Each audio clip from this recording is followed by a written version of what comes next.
And we are not done with conflicts yet. In West Asia, attacks seldom go unanswered. If there's a strike, there will be a counter-strike. Earlier today, we saw an example of this. The United Arab Emirates and its partners struck Yemen's capital. Their target was the Houthi rebels. Reports say at least 20 people were killed. This attack was not a surprise. The Houthis began this cycle of violence. On Monday, they dropped bombs in Abu Dhabi. 3 people were killed, including 2 Indians. A few hours later, the UAE promised to take revenge, and today they lived up to that promise. The Saudi-led coalition launched airstrikes in Yemen's capital, Sana'a. They struck the home of a high-ranking Houthi official. Before the strikes, the coalition also intercepted Houthi drones, around 8 of them, heading to Saudi Arabia. Clearly, tensions are rising in West Asia. But the question is, why is this happening now? Because the war in Yemen is heating up. Like we told you yesterday, Yemen is in the middle of a civil war.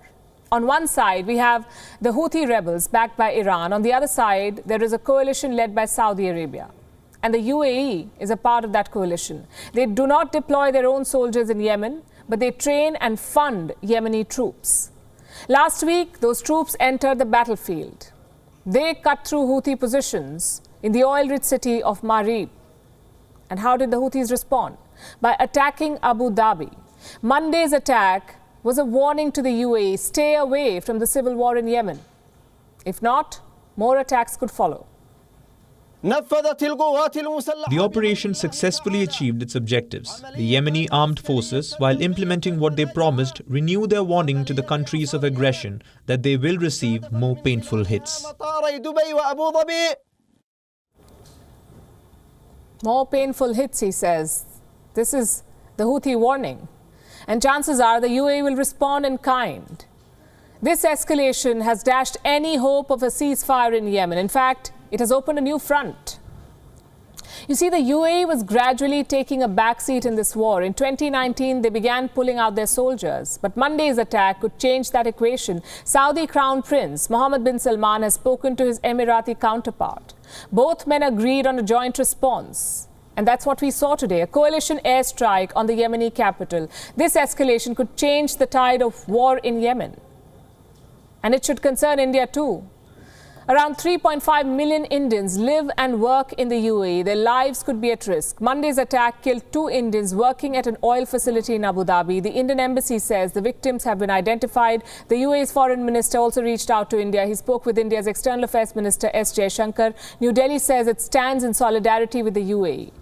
Most of their other allies have said the same. The US, Britain, the European Union, Jordan, even their newest partner Israel. They've all supported Abu Dhabi. And this kind of support is an insurance for the UAE, a license to retaliate without fear. The problem is the Houthis are thinking exactly the same. Monday's attack was unprecedented. The Houthis have repeatedly hit Saudi Arabia, but this time they went beyond. They struck the UAE, which is a stable real estate in West Asia. So here is the question. If Saudi Arabia and the UAE are fair game, then who is next? Does this mean the Houthis will target more Gulf states? Plus, what is Iran doing about this? They have been training and funding the Houthi rebels. This is no secret. They've supplied rockets, drones and missiles. This attack would not have been possible without Iran's support. So what is Tehran's game plan here? On Monday, their diplomats arrived in Saudi Arabia. Their mission was to reopen Iran's representative office to the OIC, the Organization of Islamic Cooperation. So pretty soon, Iran will have a diplomatic presence in Jeddah. And this is happening after 6 years. Iran has been reaching out to the UAE as well. Last month, Emirati security officials visited Tehran. Their visit came ahead of the nuclear talks in Vienna. So Iran is playing a dangerous game here. Publicly, they're reaching out to the Gulf states. At the same time, their proxies are raining bombs. Is this Iran's way of exerting pressure? Or are the Houthis acting on their own? Either way, it is bad news for West Asia.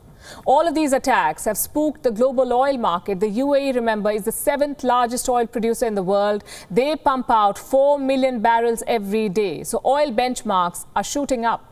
On Tuesday, they hit a 7-year high. The way this is unfolding, we can be sure of 2 things. Number one, the emboldened Houthis will plot more attacks, not just against Saudi Arabia, but other Gulf states as well. And number 2, the war in Yemen is set to escalate.